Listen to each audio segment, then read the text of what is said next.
महायुतीकडून तिन्ही पक्षांकडून होणाऱ्या जागांच्या मागण्यांवरून आकड्याचं गणित सध्या अडकण्याची चिन्ह आहेत। शिंदे हे 100 जागा लढण्यावर ठाम असल्याचा दावा दीपक केसरकरांनी केलाय।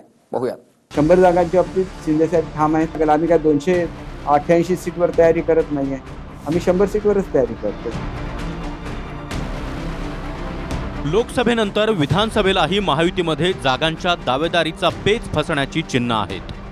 शिंदे गटाचे नेते दीपक केसरकर यांनी 100 जागांची मागणी केली आहे, तर दुसरीकडे भाजप कोणत्याही स्थितीत 150हून अधिक जागा लढवण्याच्या तयारीत आहे।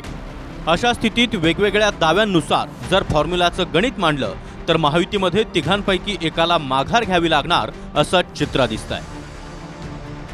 भाजप नेते म्हणतायत की त्यांनी किमान 160 ते 170 जागा लढवाव्या, तर शिंदेचे नेते केसरकर म्हणतायत आमची 100 जागांची मागणी आहे।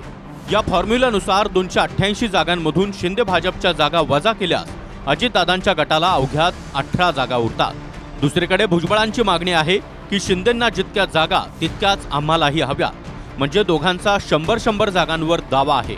या हिशोबानं भाजपच्या वाट्याला फक्त 88 जागा येतात।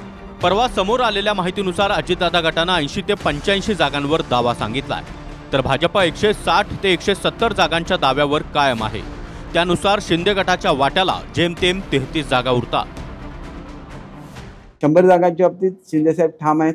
ज्यावेळेला त्यांचे बोलणं वरिष्ठांशी होईल त्यावेळेला ते कमी जास्त करतील, त्यांचं काही नाही, परंतु तयारी तर करायला लागेल। आम्ही काय 288 सीटवर तयारी करत नाहीये, आम्ही 100 सीटवरच तयारी करतोय। भाजप सुद्धा आपल्या ठराविक सीटवरच तयारी करतोय आणि त्याच्यामुळे आमच्यामधली महायुती घट्ट आहे। आपण अजिबात काळजी करू नका।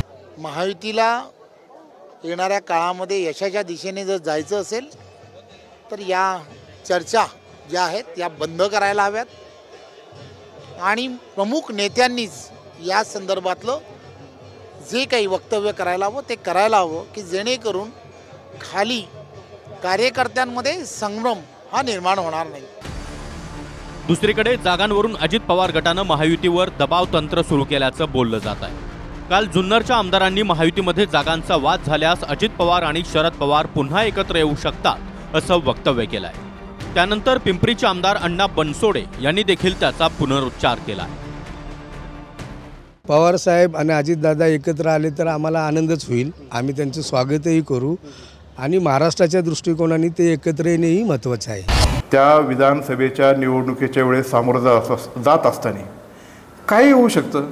यदा कदाचित महायुती म्हणून आम्ही जेव्हा पुढे जातोय तर महायुतीतून सीट शेअरिंगवरून काय होऊ शकतं। यदा कदाचित दादा आणि साहेब एकत्र येऊ शकतात। 2019च्या निवडणुकीवेळी भाजप 164 तर शिवसेना 126 जागांवर लढली होती। यावेळी महायुतीमध्ये 3 पक्ष असले तरी 160 ते 170 जागांची मागणी करून भाजप आहे त्याच स्थितीत आहे, तर शिंदे गटाकडून 100 आणि अजित पवार गटाकडून 90 जागांची मागणी होती आहे। 2019च्या लोकसभेत भाजपनं 25 तर शिवसेनेनं 23 जागा लढवल्या होत्या। यंदा 3 पक्ष असूनही भाजपनं एकट्या 28 जागा लढवल्या, शिंदे गटानं 15 तर अजितदादांना फक्त 4 जागा दिल्या गेल्या। वास्तविक लोकसभा निकालात भाजपच्या तुलनेत शिंदेंचा स्ट्राईक रेट सर्वाधिक राहिलाय। भाजपनं 28 जागा लढवून 32.1च्या स्ट्राईक रेटनं 9 जागा जिंकल्या, तर शिंदे गटानं 15 जागा लढवून 46.7%च्या स्ट्राईक रेटनं 7 ठिकाणी विजय मिळवलाय। लोकसभेला अजितदादांमुळे भाजपला फटका बसल्याचे दावे हिंदुत्ववादी विचारधारेंच्या संघटनांनी मांडले। मात्र एक तह म्हणून अजितदादांना सोबत घेतल्याचं मोठं वक्तव्य देवेंद्र फडणवीसांनी केलंय।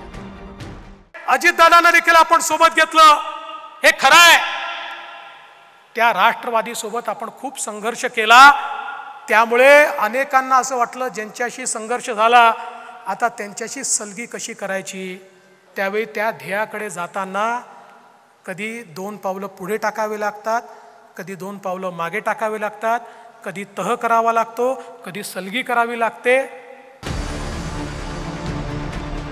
महेश सावंत, TV9 मराठी, सिंधुदुर्ग।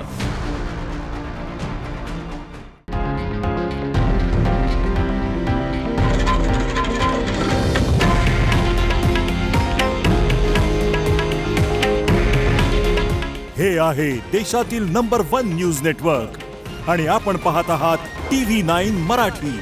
काळजी तुमची, हित महाराष्ट्राचं।